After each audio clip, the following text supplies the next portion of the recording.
Oke, Kanda mungkin terakhir Refli Harun bilang akan menghadirkan saksi mahkota nih dalam kasus Jokowi. Nah, yang lucu saksi mahkota ini bukan ingin mengungkap soal ijazah, tapi skripsi Jokowi yang janggal. Dari ijazah ke skripsi gimana? Saksi mahkota lagi. Refli Harun Baik, terima gimana? kasih. Assalamualaikum warahmatullahi wabarakatuh. Selamat siang dan salam sejahtera untuk kita semua. Ya, kadang-kadang saya merasa geli ya. Nggak dapat yang satu, kata yang satu. Nggak dapat yang ke sana, lari ke MK. Saya capeknya nanti lama-lama kalau nggak dapat ke situ nanti lari ke pengadilan agama nanti. Hmm. Saya udah nggak tahu lagi mau kemana lagi gitu kan. Sedangkan substansinya itu kan cukup jelas. Masalah ijazah.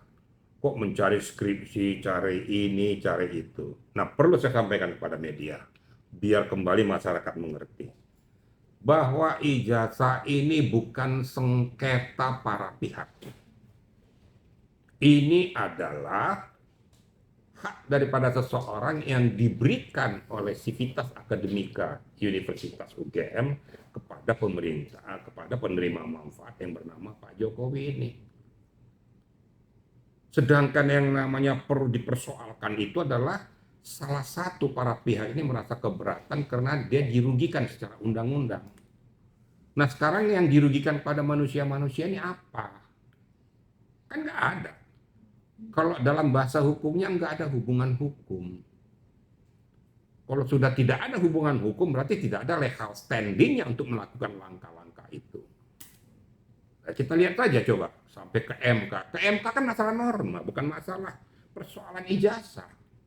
Akhirnya larinya masalah pengen mengamputasi penerapan pasal-pasal yang ada di Undang ITE itu. Pasal 32, 35, 28. Hanya pokok permasalahan ijazah ini. Kalau kita pengen lihat tuh apa penjelasan Pak Saldi itu, sebenarnya tuh penjelasan yang sangat menohok tuh. Kalau saya tuh sudah kabur saya. Itu kan sudah memalukan. Itu sama dengan, lu kok salah makan obat sih? Kok larinya ke sini tentang masalah ini? Gitu kira-kira. Ya, tapi nggak tahu sudah kebal. Kebal mungkin sudah nggak tahu lagi ya. Kalau saya bilang itu tadi itu, salah sasaran, salah makan obat. Nah sekarang dari sana lari ke skripsi. Nanti besok lari kemana lagi? Terus hak kewenangan dia untuk skripsi, minta skripsi itu apa? Kan nggak ada. Nah ini yang saya katakan ini sudah tidak jelas dan tidak lagi tepat pada sasarannya.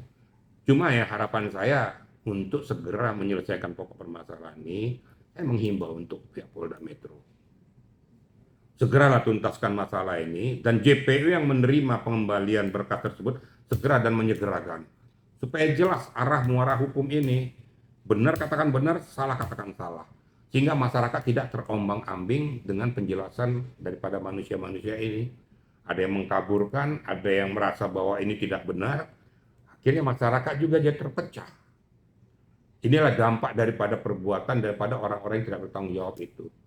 Namun demikian, silakan saja nanti JPU menelaah ini dan kita berharap segeralah bermuara ke pengadilan untuk menyelesaikan pokok permasalahan ini. Kalau pihak sebelah, pihak Roy Suryo tidak merasa keberatan, kenapa tidak berani untuk berhadapan di meja pengadilan? Buktikan dong. Kenapa kamu minta dihentikan? Kan lucu. Kalau memang saya tidak merasa bahwa saya benar, udah aja buktikan aja pengadilan di depan khalayak ramai publik akan menyaksikan bahwa kau piawai. Yang lebih lucunya lagi ada yang minta menghentikan ke Itwasum. Iya, oke. Ini kan kalau saya bilang ini Donald Garut gitu loh. Ini kan mantan penyidik. Seketika penyidik untuk menetapkan seseorang sebagai tersangka tentu ada alirannya. Dari mulai lidik, sidik, mencari peristiwa pidana dan menetapkan tersangka. Kalau sudah ditetapkan tersangka berarti bukti permulaan sudah kuat. Sehingga dudukan seorang jadi tersangka tidak bisa diamputasi, hanya melalui pengadilan. Nggak ada urusan Irwasum. Jangankan dari Irwasum, di reskrim atasan penyidik, kabar reskrim, Kapolri tidak punya hak untuk mengamputasi itu. Karena itu adalah penegakan hukum. Murni hak independen daripada penyidik. Itu kira-kira media. Ya? Kalau Irwasum itu kan terkait Revelem mengelak ke Irwasum itu karena mereka ingin pengaduan TPUA, Tim Pembela Ulama itu dilanjutkan tapi kan dihentikan. Nah, atas dasar itu Ya nggak gimana? lucu lah, itu nggak tepat sasaran. Heeh. Kalau saya ke Irwasum hanya menyampaikan saja bahwa kami merasa dikriminalisasi, contoh gitu. Heeh. Kami merasa ini, mohon segera penegakan hukumnya. Tidak bisa mengatakan kepada Irwasum itu supaya dihentikan karena ini tidak sesuai dengan etika prosedur. Nggak ada haknya. Irwasum cuma nanti akan memeriksa pokok permasalahannya. Namanya Irwasum itu adalah fungsi pengawasan, bukan fungsi justice. Itu loh. Fungsi pengawasan, propam. Kalau seandainya orangnya itu betul melakukan perbuatan tidak sesuai dengan etika prosedur, diberikan sanksi etik. Tapi peristiwa pidana ini kan tetap berjalan. Nanti yang menghentikan ini kalau memang tidak terbukti, itu adalah atasan penyidik. Tapi tentunya melalui gelar perkara besar dan melihat memang tidak ada benang merahnya terhadap peristiwa ini. Ya saya katakan salah sasaran, sialnya lagi di bawah orang-orang yang sudah berpengalaman, sudah berpendidikan.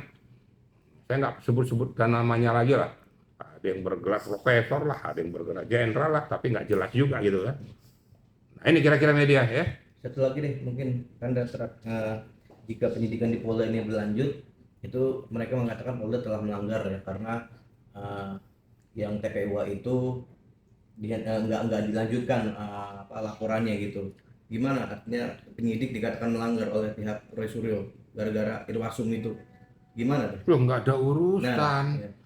Nah ke Irwasum itu terus Polda tidak melaksanakan apa urusannya. Dan saya katakan Irwasum hanya fungsi pengawasan. Tidak akan mengamputasi peristiwa yang dilakukan didik-sidik oleh penyidik dan pihak Polda. Nggak ada hubungannya.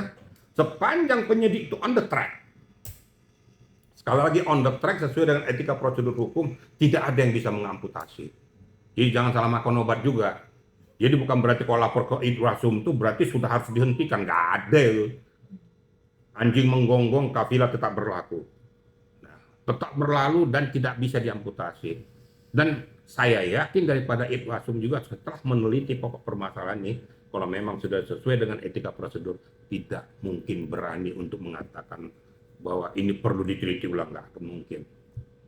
Karena ini kan masalah penegakan hukum, ini kan masalah independen dan dilihat, disaksikan oleh masyarakat. Jadi jangan salah makan obat saya katakan tadi, karena dikatakan bahwa tidak melakukan tindakan sesuai dengan laporan kawan-kawan Irwasum. Ya udah kau di planet Mars saja, suka-sukamu aja gitu kan. Ya Polda paling senyum-senyum aja. Nah ini sudah ke JPU kok. Sudah diserahkan berkas, berarti kalau diserahkan berkas perkaranya itu berarti sudah lengkap, lidik, sidik, barang bukti sudah lengkap semua, tinggal dari JPU kemarin mengembalikan itu untuk hanya melengkapi berkasnya, memenuhi berkasnya agar nanti dakwaannya jelas. Makanya Pak Jokowi diperiksa, mungkin bukti-bukti yang lain perlu ditambahkan dan sudah dikembalikan. Tinggal kita lihat JPU yang kita minta supaya transparan lakukan tindakan itu. Menurut hemat saya ya, sudahlah nggak usah berkoar-koar, tunjukkan kepiawaianmu di sidang pengadilan. Berarti SP3 itu mustahil didapatkan Roy Suryo ya? Ya nggak mungkin lah, Kawan-kawan mustahil ya? impossible dia dapatkan tuh, nggak bakalan dapat itu, nggak bakalan dapat kecuali kalau turun guntur dari langit dia dapat tuh. Selama masih berjalan etika prosedur, jangan bermimpi untuk mendapatkan, dihentikan tuh, nggak ada itu. Saksikan aja nanti di pengadilan, gitu aja. Oke? Oke, Purwo.